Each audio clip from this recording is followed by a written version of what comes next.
इतने डर में रहते थे, बात मत करो कोई भी मेरे से। कहते साहब इतना डर था कि मैं दूल्हा बनूंगा और या बनूंगा बाराती, मैं दुल्हन नहीं बनूंगा।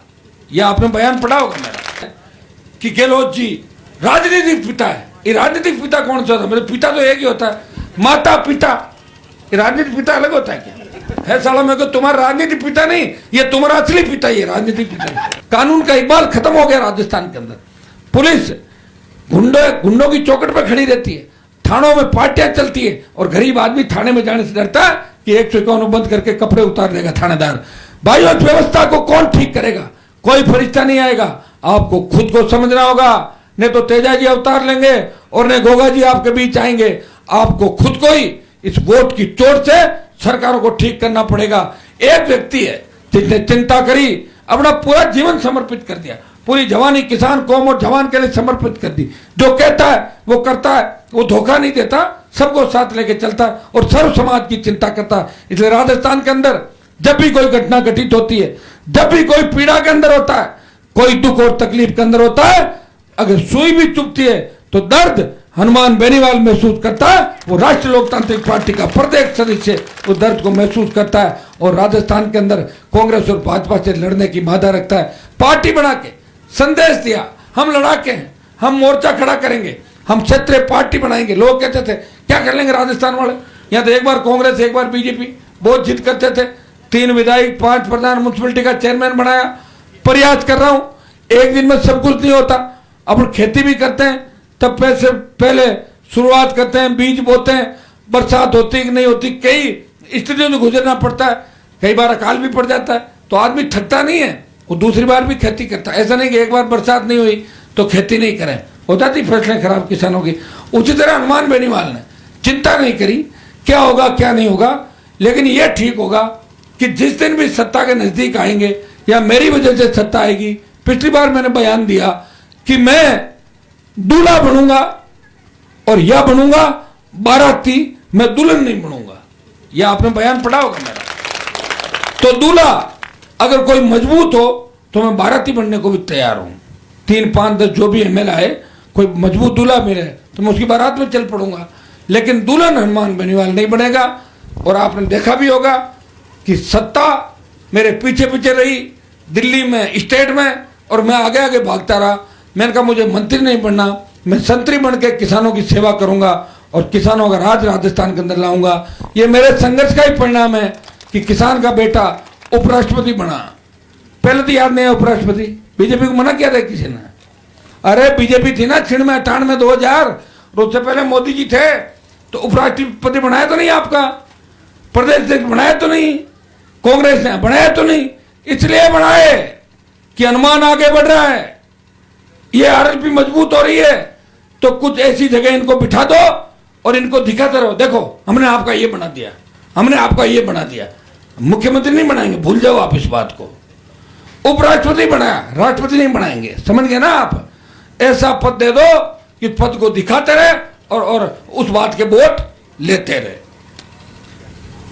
आपके भी पिछली बार उनको बनाया था रामनाथ जी कोविंद को राष्ट्रपति, लेकिन काम क्या कर पाते थे? मोदी हमेशा जो लिख के देते थे वो पढ़ते थे, उसके अलावा उनको पता ही नहीं था क्या करना। इतने डर में रहते थे, बात मत करो कोई भी मेरे से। कहते साहब इतना डर था, क्या फायदा बनाने से बताओ मुझे। अरे हमें जब तक फ्री हैंड नहीं करोगे, छूट नहीं दोगे, तो हम कैसे हमारे लोगों को भला करेंगे। आज मैं जिस समाज से आता हूं, अगर मैं छुप जाऊं, अरे बात तो करो समाज की बात, अरे समाज की बात करो, समाज में अच्छाइयां लाओ, समाज के बच्चों को आगे बढ़ाओ, और गलत रास्ते पे जा रहे हैं उनको वापस लाओ। तो ये तो करना ही होगा हमारे को, और कौन करेगा बताओ? समाज सुधार कौन करेगा? हमें ही करना है, हम लोगों को ही बैठ के तय करना है कि सामाजिक ढांचा कैसे चले। सर्व समाज हम गांव में रहते हैं, एक दूसरे के बिना मन नहीं लगता, कितना भी कुछ कह दो। मैं बाहर जाता हूं, बाहर के स्टेट में सारे प्रवासी राजस्थानी मिलके मेरा स्वागत करते हैं, तो मैं उनको एक बात कहता हूं, मुझ तुम इतना प्रेम से यहाँ रहते हो, काश गांव में भी इतना प्रेम से रहो। क्या ये बात तो सही है। दूर होता है ना जब हमें गांव याद आता है, और गांव में रहते हैं, लड़ते रहते हैं आपस में, भाई भाई से लड़ता है। ये तो स्थितियां बन गई। लेकिन कोई ये मत सोचो कोई जाति जाति से लड़ रही है। अब तो घोर कलयुग है, 100 में से 60 मामले हमारे पास आते हैं, वो ये होते हैं कि भाई से लड़ रहा है, बहनें भाइयों पे मुकदमे करा रही प्रॉपर्टी के, भाई बहनों की जो पांति होती है वो खाना चाहते हैं। तो ये हालात है इस देश और प्रदेश के अंदर। इस हालात के लिए जिम्मेदार कौन है? ये व्यवस्था जिम्मेदार है। धीरे धीरे संस्कृति खत्म हो रही है। लोग गुरु शिष्य का जो सम्मान था वो भी चला गया, बड़े बुजुर्गों का था, किस तरह का भद्दा मजाक हो गया। सोशल मीडिया का दुरुपयोग कैसे हो रहा है? करना तो उपयोग चाहिए और दुरुपयोग कर रहे हैं।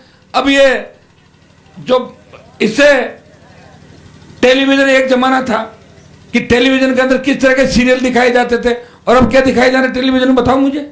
जब हम एक साथ घर में बैठ के सारी चीजें देखेंगे तो कहां से हमारी संस्कृति ठीक रहेगी? अब बच्चा खुचा कोई होगा तो राहुल गांधी ये निकल के ये खत्म कर देंगे देश को। अब बताओ, निकल पड़ा है भारत जोड़ो यात्रा, किस किस तरह की हरकतें कर रहे हैं, कौन कौन सी फोटो वायरल कर रहे हैं। ये भद्दा मजाक नहीं तो और क्या बताओ मुझे। लोग कह रहे साहब आप ऐसे कैसे कह रहे हो? अरे कौन कहेगा? दूसरों में तो हिम्मत नहीं कहने की, मुझे ही कहना पड़ रहा है। और मेरा बिगड़ेगा भी क्या कहने से? अगर बिगड़ेगा तो बिगड़ जाएगा। मैं तो लड़ते लड़ते इतना आदी हो गया लड़ाई का कि मुझे कुछ भी गलत चीज देखती है ना तो मैं बोले बिना नहीं रह सकता, ये गलत है तो है ही गलत, और क्या। जब हम सही हैं, मेरे साथ एमपी जो नए नौजवान जीते हुए उनको देखता हूं, जब हम साथ बैठते हैं, बाहर टूर पे जाते हैं, पार्टियां करते हैं, मौज मस्ती करते हैं, पूछते हैं कि आपके क्या बिजनेस है? वो हमारा तो कोई बिजनेस नहीं। तो फिर क्या करते हो? कुछ नहीं करते, हम तो सेवा कर रहे हैं। इतने साल क्या किया? हम ऐसे ही किया इतने साल जो अभी कर रहे हैं यहाँ पे। क्या यार, क्या आदमी हो? नशा नहीं करते, नॉन वेज नहीं खाते, ये नहीं करते, वो नहीं करते, तो फिर क्या मजा है? लो बोलो, तुम ले मजा। हमें ये काम कर दो भाई, हमें सेवा करने दो लोगों की। तो हम सेवा करने के लिए पैदा हुए हैं और कई मजा लेने के लिए पैदा, उनको लेने दो मजा। हमारा काम सेवा करना, हमारे खाते में सेवा लिखी है। हम इस कौम की सेवा करेंगे, किसान की सेवा करेंगे, दलित की सेवा करेंगे, हर व्यक्ति की सेवा करेंगे। हमारे खाते में सेवा ही लिखी। 77 में पिताजी एमएलए बने थे, जब लोग जानते 50 साल हो गई लगातार। वो भी लड़ते ही रहे, मैं भी लड़ता ही रहा। परिवार में छोटा भाई भी विधायक है, दिल्ली में मोदी के साथ थे, यहाँ सड़क पे आए। सत्ता का सुख अगर भोगना होता तो इस तरह हनुमान बेनीवाल पार्टी बना के लड़ता नहीं।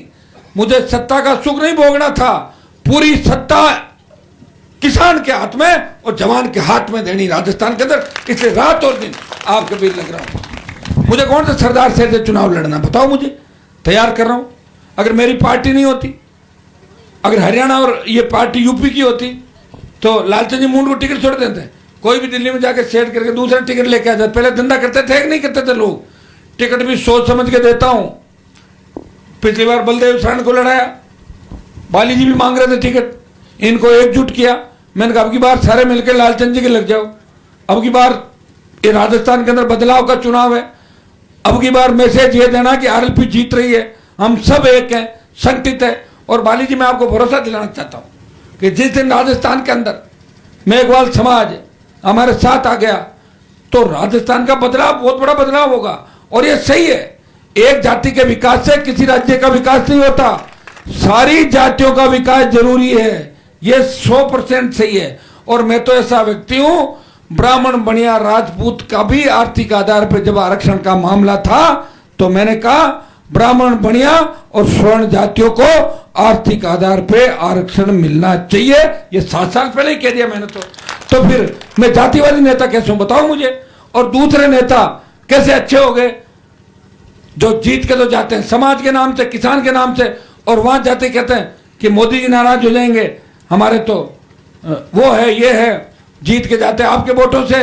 और वसुंधरा को मम्मी कहते हैं, कोई गहलोत को पापा कहता है, बताओ तो कैसे हो सकता है? गहलोत अपने बच्चों का पापा है। कि एक तो मेरा पिताजी वो है जिसने मुझे जन्म दिया और दूसरे पिता गहलोत है। ऐसे 2 पिता होते हैं क्या किसी के? पिता तो एक, हमने तो यही सुना भाई। कांग्रेस के अंदर कौन सी परिपाटी है? मेरे समाज के 5-4 लड़के घूम रहे हैं, भूख मरते थे, कुछ था नहीं सामान। ये गहलोत के लिए थैला लेके नाश्ता लेके सुबह पहुंचते थे, उनको पता ही नहीं, जोश जोश के अंदर ऐसे भाषण दे देते हैं कि गहलोत जी राजनीतिक पिता है। ये राजनीतिक पिता कौन सा होता है? मेरे पिता तो एक ही होता है, माता पिता। ये राजनीतिक पिता अलग होता है क्या? है साला, मेरे को तुम्हारा राजनीतिक पिता नहीं, ये तुम्हारा असली पिता ही है, राजनीतिक पिता। तुम इसको ही अपना पिताजी मान लो, जाओ इसको घर के अंदर ले जाओ अपना। तो ऐसे निकम्मे लोगों की वजह से समाज को कहां का नीचा देखना पड़ता है। जिनको रगड़ा गहलोत ने ऐसी तैसी करी जिनकी राजस्थान में जिन किसान परिवारों की, साले उसी के कदमों में जाके बैठे हैं। कोई उसके साथ घूम रहा तो कोई उसके बेटे के साथ घूम रहा, बताओ आप। कोई मुंबई के मॉल में दिखेगा तो कोई दिल्ली के अंदर दिखेगा, कोई जर्मनी में दिखेगा तो कोई समुद्र में दिखेगा जाके। अभी सारी चीजें, कोई स्विमिंग पूल में दिखेगा। अरे भाई यही हालात है, और नीचे हमें देखना पड़ता है। लोग कहते हैं अरे अरमान जी आपके समाज को क्या हो गया, थोड़ा समझो। तो मैंने कहा मैं कोई समाज का ठेकेदार थोड़ी हूँ, प्रयास कर सकता हूँ मैं, मेरा ध्यान रख सकता हूँ, मेरे बच्चों का ध्यान रख सकता हूँ। अब दुनिया भर के सारे में ध्यान थोड़ी रख लूँ, तो ईश्वर रखेगा सबका ध्यान। और यह जो माँ बाप के संस्कार होते हैं ना, वो ध्यान रखेंगे। जिनका पिताजी अगर बेईमान है तो उनका बेटा 90% बेईमान ही होगा, 10% सही निकलता है। कहते हैं ना भाई, लोग कहते हैं कितने ही बड़े पद पे चले जाओ, आदमी अपनी आदत नहीं छोड़ता, बुढ़ापे में भी आदत। कई लोग हम देखते थे, अब चलो ये बातें नहीं कहूंगा मैं, आप पता नहीं हनुमान जी कौन से चले। एक हमारे वहां गांव में बाबा क्या करता था, हमारे वो लाल मिट्टी है, तो लाल मिट्टी उठा के बाबा 90 साल कैसे खाता था ऐसे। तो हम कहते बाबा थे माटी खाओ, है मैं माटी कैसे खाऊं, मना कर देता। आदत थी, खाते हैं लोग। कई को कह रहे साहब गलत करो, कहाँ कर रहा हूँ मैं गलत, कि सिगरेट पी रहे हो, छुपा लेते हैं, कहाँ सिगरेट पी रहे हो, देखा आपने, अरे यार कमाल करो, सिगरेट पी रहे हो और सामने कह रहे हो। आदत है लोगों की, आदत नहीं छूटती लोगों की। और ये हमने देखा कि अच्छे जो लोग होते हैं उनके अच्छी संतानें पैदा होती है, और जो समाज की गंदगियां होती है उनके वो गंदगियां पीछे खराब करती रहती है।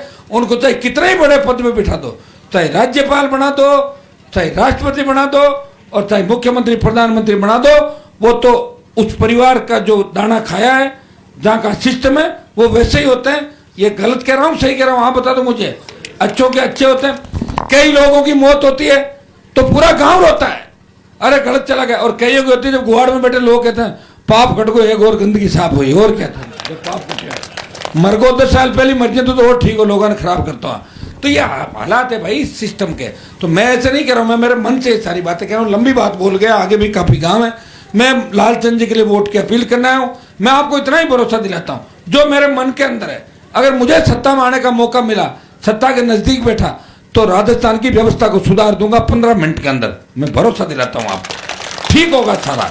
समाज कंटक भाग जाएंगे, अपराधी भाग जाएंगे, नए आपके सपनों का राजस्थान होगा, और अच्छे लोग एक साथ, कर्ज मुक्त किसान और आम आदमी को रोजगार मिलेगा, और हमारी बेटियां सुरक्षित होगी, हमारे बच्चे सुरक्षित हो गए। किस तरह के दरिंदे हो गए बताइए। अब 3 साल 5 साल 2 साल 8 साल, कौन जिम्मेदार इसके लिए? किसी को तो जिम्मेदारी लेनी पड़ेगी। मैं तो अभी प्रयास कर रहा हूँ, चलो अभी भाई उम्र का भी ठीक ठाक था, 15-20 साल लड़ दिए, अब ज्यादा लंबी थोड़ी लड़ाई लड़के देखे 30 साल और लड़ते रहो, कहाँ से लड़ लेंगे बताओ। कोरोना के बाद तो पूरा देश कमजोर पड़ गया। हर आदमी, हर दूसरा तीसरा आदमी 2-3 टेबलेट खाता है, खाता कि नहीं खाता है? सारे बीमार हो गई पूरा देश। मोदी जी जो चाहते थे वो काम हो गया, सबको बीमार कर दिया। सिर्फ 2 ही स्वस्थ है, मोदी जी और अमित शाह, इनकी तबीयत ठीक है, बाकी सब बीमार है देश के अंदर। इधर गहलोत वसुंधरा और ये मेरे हिसाब से ठीक है, बाकी यहाँ भी बीमार है बीजेपी और कांग्रेस के अंदर। तो भाइयों, लालचंद जी की मदद करना, आरएलपी को जिताना और अपने भाई को मजबूत करना, आने वाला समय आपका है, इतना ही विश्वास को आपको दिलाता हूँ। बहुत बहुत आपको धन्यवाद।